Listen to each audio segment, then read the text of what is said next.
up guys, Otterpop here and welcome to another Dan vs. review. This review is going to be for Season 1, Episode 11, Dan vs. the Beach. So real quick, the link to the reaction is going to be down in the description below, but this is going to be a review, but first, the recap. The ridiculousness of everyone's beach activities makes Dan want revenge, but he and Chris end up stranded on a random island first before he can make or complete any plans. Real quick, I feel like I just have to say this. A, what is up with the continuous vendetta against Dan's car? I mean, I know that it usually ends up being the culmination for a lot of the revenge schemes that, Dan even comes up with. Well, not really the revenge schemes, but more like his desire to have revenge on anything in the first place. I understand that that usually happens, but it's like, why is it always his car of all things? And secondly, I was starting to think about it, but if his car is always freaking damaged all the time, how in the heck is he able to get repairs on it? Because he doesn't have a job, so how does he keep in? He probably borrows money from Chris, knowing him.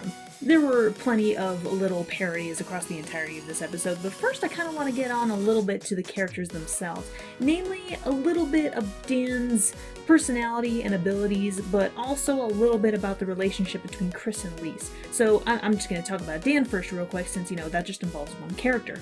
So, I mean, his lactose intolerance, for one thing, is still a continuity, even though in a previous episode of Baseball there was technically cheese on a sandwich before the title card even appeared, but I'm just gonna write that off as a slight error.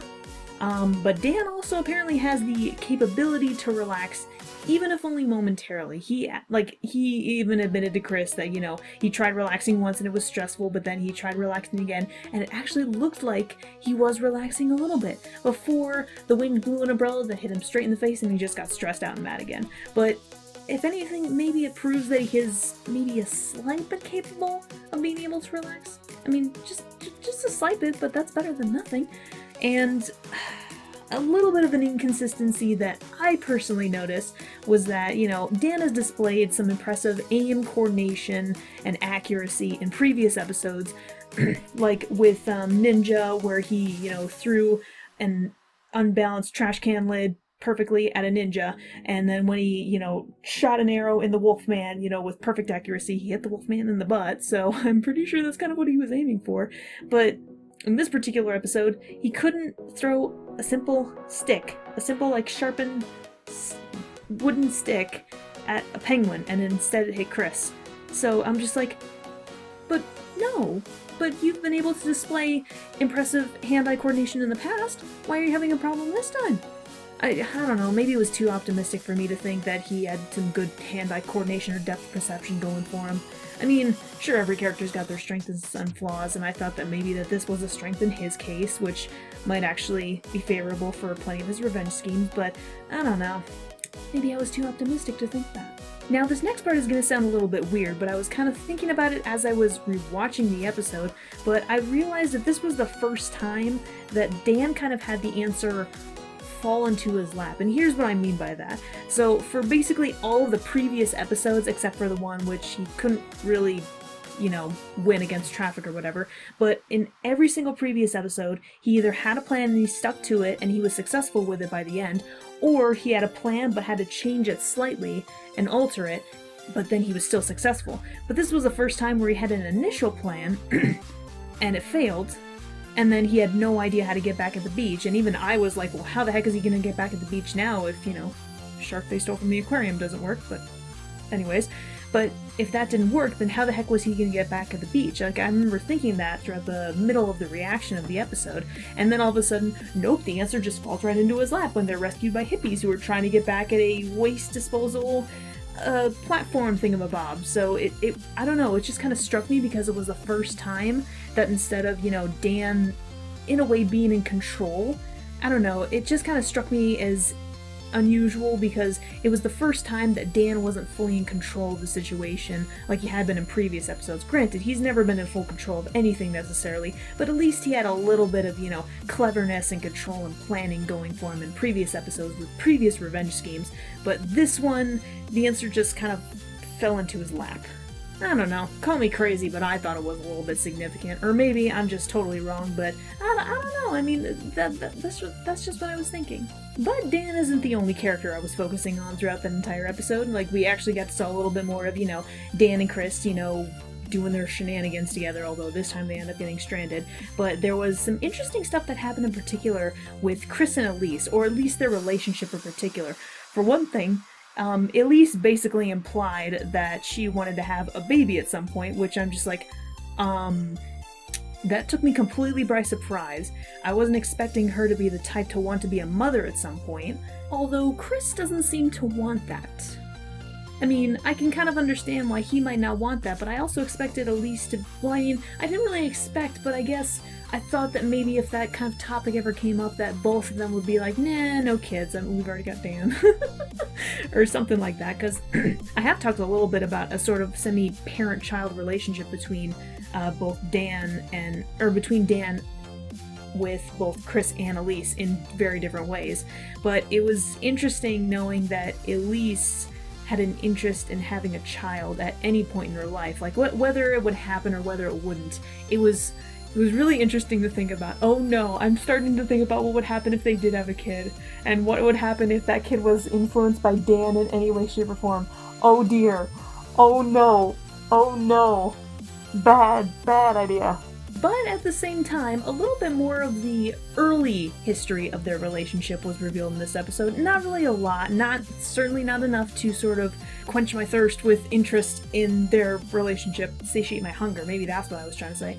But apparently Elise dated a lifeguard before she dated Chris, but the lifeguard died in a freak accident, so I don't know, but Chris seemed to actually know a little bit about it, so either she told him about it at some point, or maybe it was because of the accident that she met Chris, or maybe he knew Elise and the lifeguard at the time. Like, I don't exactly know, but point is, Chris seemed to know a little bit about it, so maybe the boyfriend who died in the lifeguard who died in the freak accident was probably in a relationship with Elise right before she was in a relationship with Chris. I don't exactly know. There's still so much that I don't yet know about their relationship. But, I mean, it was nice that we got a little bit of information, even if it wasn't super relevant.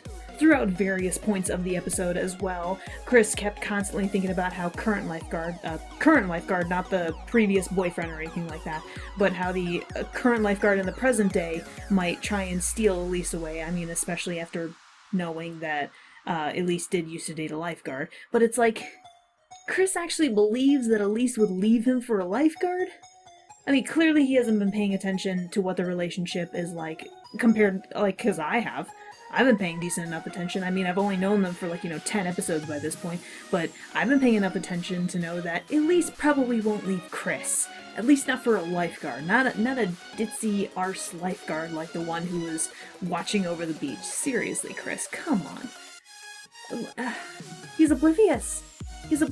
Like I mentioned in a previous review, like, there are a whole bunch of words that I added for his, character description, but oblivious was one that came up pretty recently. Sure, there was a little bit lazy, laid back, doormat, pushover, friendly, but I guess oblivious is now added to that list because he really is, because he really believes there's a potential that Elise would leave him of all people, for a lifeguard. Really?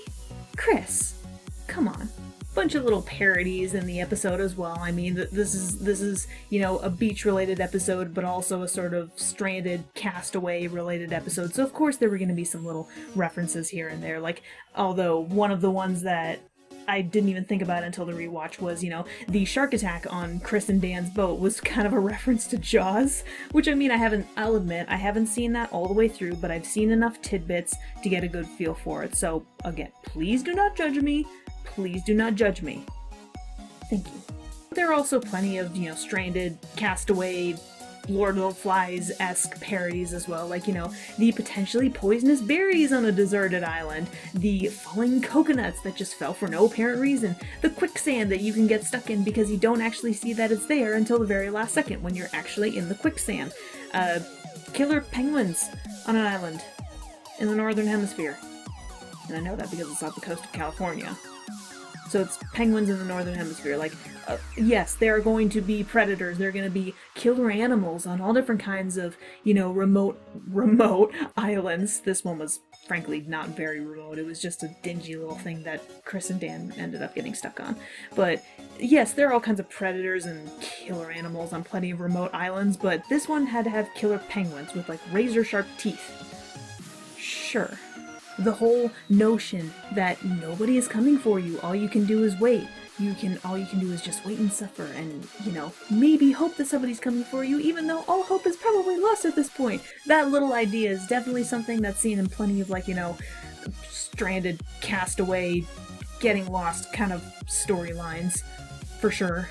The idea of not having food or shelter or fire, and the food was one thing. It wasn't very long since they'd last had food. It didn't take them very long to get stranded there, so it's not like they were going to starve at that point. But, they failed at making a shelter, they failed at making a fire, or something along those lines. And even cannibalism is brought up at some point, right before Dan and Chris end up getting rescued, and I'm like, yeah, definitely lots of, the Castaway type vibes and parodies and jokes and nods, whatever you want to call them.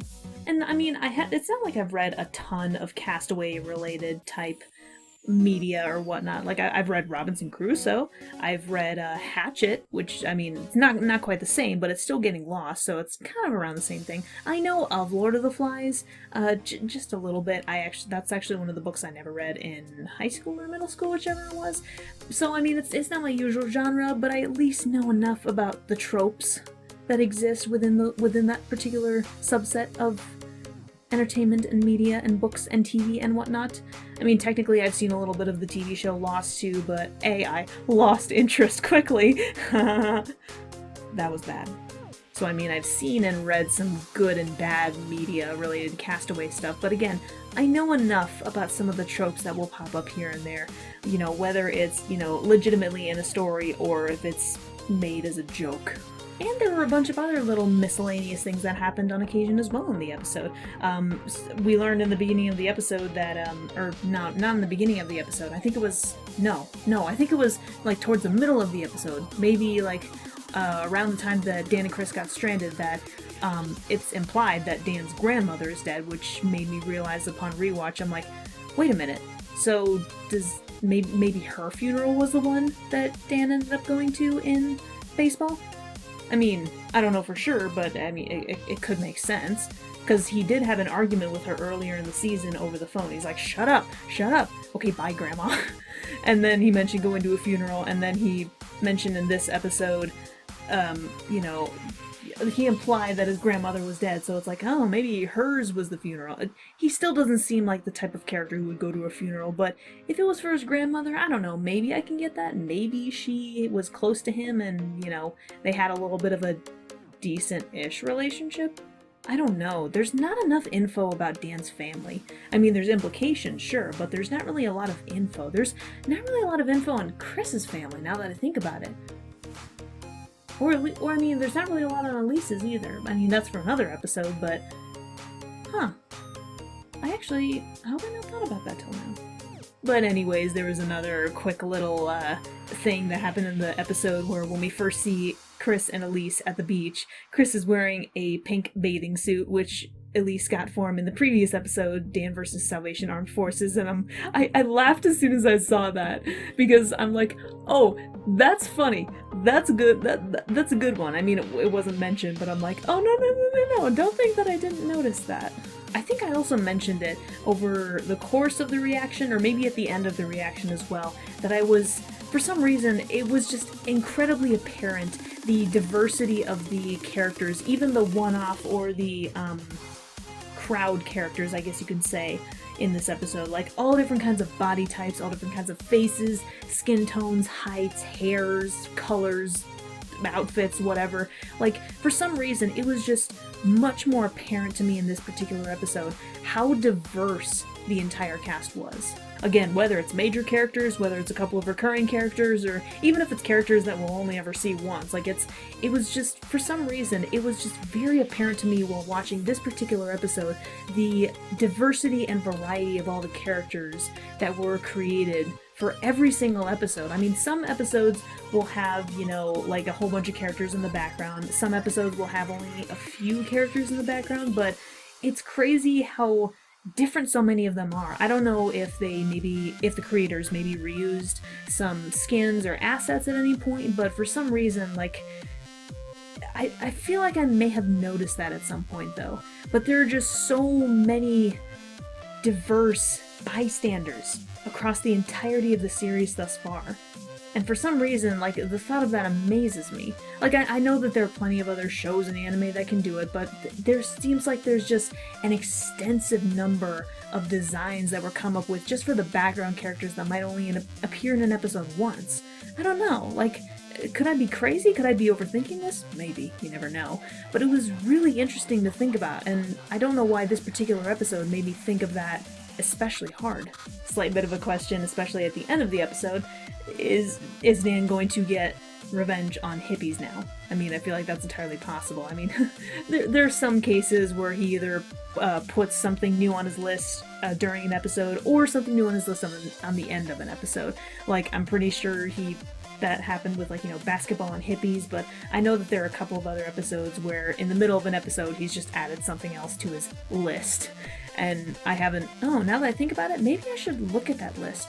See if there are any commonalities between anything that's actually on that list versus what he gets revenge on in future episodes. Oh, I never thought about that.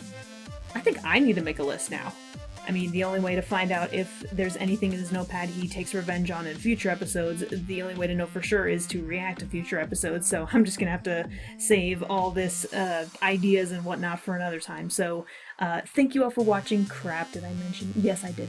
Thank you all for watching. I hope you guys have enjoyed the reaction as well as the review. Maybe you didn't.